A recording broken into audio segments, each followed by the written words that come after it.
tel secteur, par exemple? Oui, et tout cela relève du possible parce que ça procède du souci justement de pouvoir donner un exemple avec la réduction du train de vie des institutions. Et nous pensons que dans les minutes qui suivent, nous aurons de précisions sur la taille de ce gouvernement, Judith Sominois.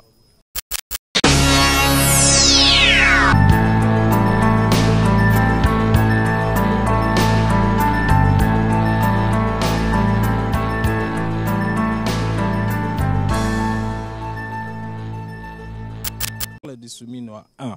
Donc pour l'instant, c'est donc le gouvernement Judith Sominois, dont la taille sera un peu resserrée. Ça, le président de la République l'avait dit à plusieurs reprises. Et si je comprends très bien, si le gouvernement Sama 2 avait une taille de 55 membres du gouvernement. 57. 57, pardon. Précisément, donc, oui.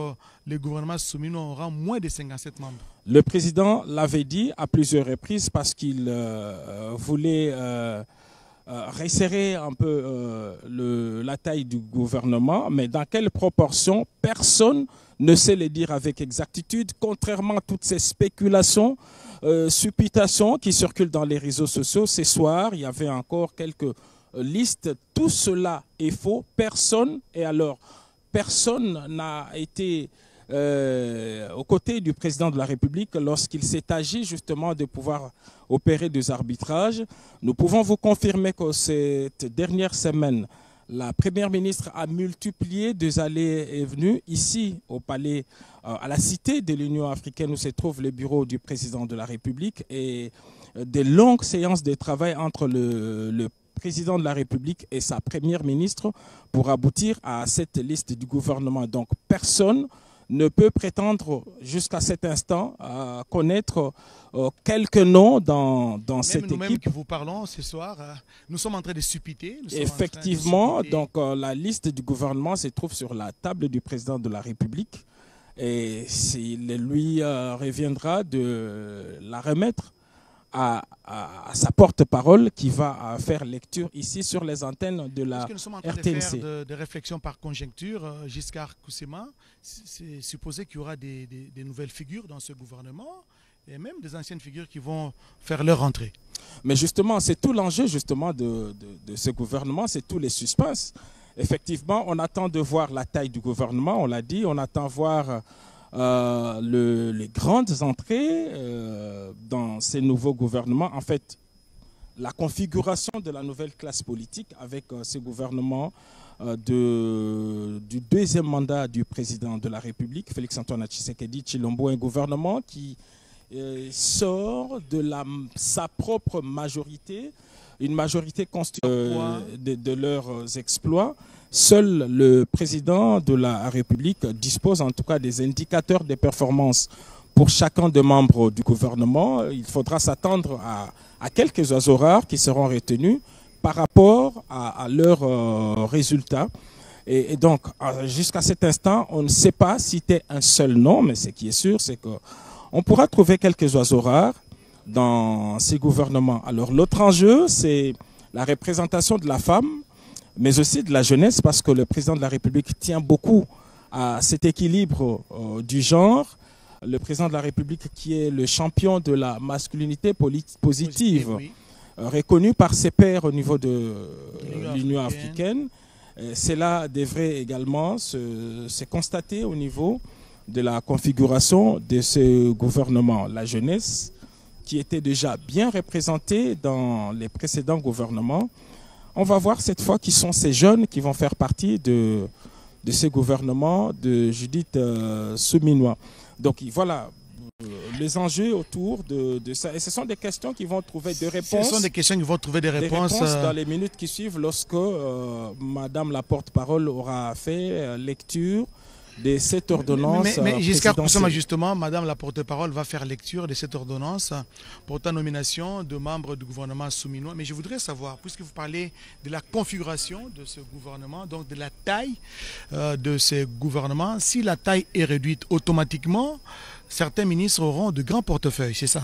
Oui, il est possible également, ce sont des supputations. Et effectivement, si le gouvernement est resserré, on pourra assister à des fusions de quelques ministères. D'autres peuvent carrément disparaître, hein, et les prérogatives vont aller à d'autres portefeuilles.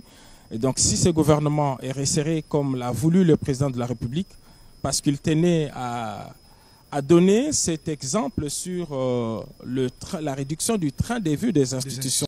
Il avait d'ailleurs déjà commencé au niveau de son cabinet. Lui qui avait commencé avec 18 collèges, il n'en compte qu'aujourd'hui, je crois, 13. C'est dans il est le en train cadre de réduire sensiblement. sensiblement. Il a donné l'exemple en commençant par les cabinets. Aujourd'hui, c'est le gouvernement et cela devrait se poursuivre avec les autres institutions. Et donc, il est possible de voir la fusion de quelques portefeuilles. Je ne sais pas. Je donne l'exemple. On est en train de discuter, par exemple, les sports. On peut trouver, par exemple, l'intitulé du ministère des Sports, donc ministère des Sports, loisirs, voilà, tourisme et loisirs. On peut même fusionner la justice et les droits humains. On peut fusionner les affaires étrangères et la coopération régionale. Voilà. On peut fusionner l'économie et le commerce extérieur. Voilà. Le développement rural et l'agriculture peuvent être fusionnés. Voilà, c'est des cas comme cela. Et cela rentre dans les cadres, les budgets et les finances aussi, hein, c'est possible. Ouais, c'est possible. Ce sont des calculs. Ailleurs, oui, ailleurs, on a des portefeuilles comme cela. Mais on peut aussi également supprimer certains portefeuilles carrément.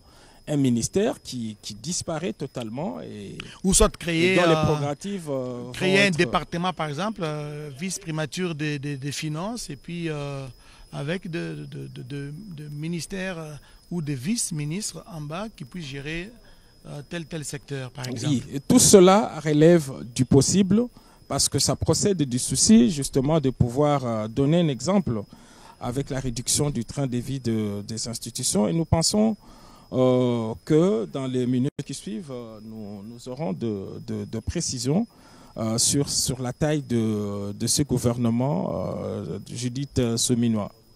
Le gouvernement souminois sera donc publié incessamment dans quelques instants. Donc, la porte-parole du président de la République, Madame Tina Salama, il est en train d'arranger justement tous les dossiers pour venir nous lire cette ordonnance portant nomination de membres qui vont composer justement les gouvernements Judith souminois, un gouvernement d'émission, un gouvernement avec beaucoup de défis qui l'attendent justement. Et donc dès ce soir, le régime d'expédition des affaires courantes devrait donc cesser. On aura un gouvernement. Celui-ci devrait se préparer à présenter son programme devant le Parlement, conformément à la constitution de notre pays, mais c'est une étape qui ne devrait pas prendre beaucoup de temps parce qu'on connaît déjà les 6 axes prioritaires de l'action gouvernementale du président de la République. Donc, ce sont ces 6 axes qui constituent l'ossature du programme du gouvernement. S'il faut y revenir, il y a la création des emplois. Exactement, il y a la sécurité d'abord, oui. Il y a l'amélioration du pouvoir d'achat, la création de l'emploi, la modernisation de l'accès aux services de base, l'accès aux services sociaux de base. Donc, ce sont ces 6 axes qui constituent les piliers du programme du gouvernement. Maintenant, il reste que l'équipe se présente devant la chambre basse du Parlement. Heureusement qu'au niveau de cette chambre basse, le bureau définitif est déjà constitué. Donc, ça pourrait prendre une semaine. L'équipe gouvernementale devrait présenter les programmes du gouvernement. Et après adoption, c'est alors qu'ils vont entrer en fonction et commencer le plus rapidement le Et les travail. Congolais voudraient que cela s'efface le plus vite possible parce qu'il y a quand même beaucoup de temps qui ont été perdus depuis l'investiture du président de la République le 20 janvier et jusqu'à aujourd'hui, 4 mois après. Mais nous avons maintenant un gouvernement. Si la liste, comme ce sera le cas maintenant, la composition du gouvernement sera dévoilée tout à l'heure par la porte-parole du chef de l'État, la population voudrait que cela aille très vite, aussitôt après la lecture de l'ordonnance de la composition du gouvernement souminois. Quelques jours après, on voudrait voir ces gouvernements laisser présenter devant l'autorité budgétaire, la chambre basse du Parlement congolais, pour présenter son programme d'action et commencer le travail. Effectivement, la mise en place des institutions de la République aura pris un peu de temps, mais dès ce soir, en tout cas, c'est une autre étape qui s'ouvre dans la mise en place des institutions. On l'a vu avec l'implication personnelle du président de la République et les recadrages qu'il avait fait devant le 406 députés qui constituent la majorité présidentielle. Les choses se sont accélérées. Aujourd'hui, on a le Premier ministre, on va connaître d'ici quelques instants l'équipe gouvernementale, la Chambre basse du Parlement qui devrait investir ces gouvernements est déjà mise en place. On connaît les sénateurs, il y a un bureau provisoire, un bureau d'âge qui a été mis en place et bientôt ce sera le bureau définitif. C'est dire que dans les semaines qui suivent, on aura l'ossature de toutes les institutions de la République et cela devrait permettre au président de la République de vite mettre en branle son programme qui lui a permis d'être élu avec une majorité historique dans notre pays.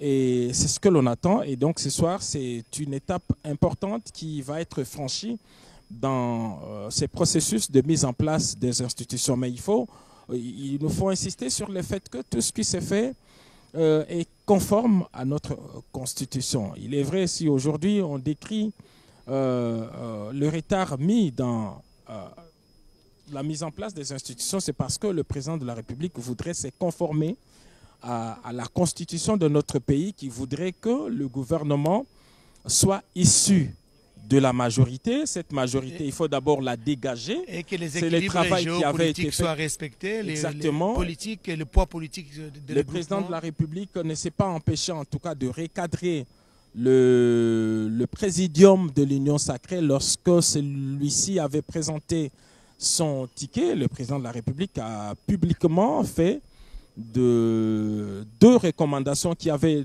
été prises en compte. Il s'agissait, pour ces cas précis, de la représentation de la Grande Orientale.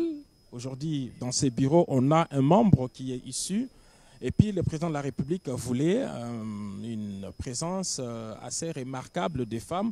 Ce qui a été fait parce que aujourd'hui, au niveau de l'Assemblée nationale, sur les 7 membres qui constituent les bureaux de l'Assemblée nationale, il y a 3 dames et 4 hommes. Je crois que ça, c'est aussi une première d'avoir au niveau de cette institution une représentation assez significative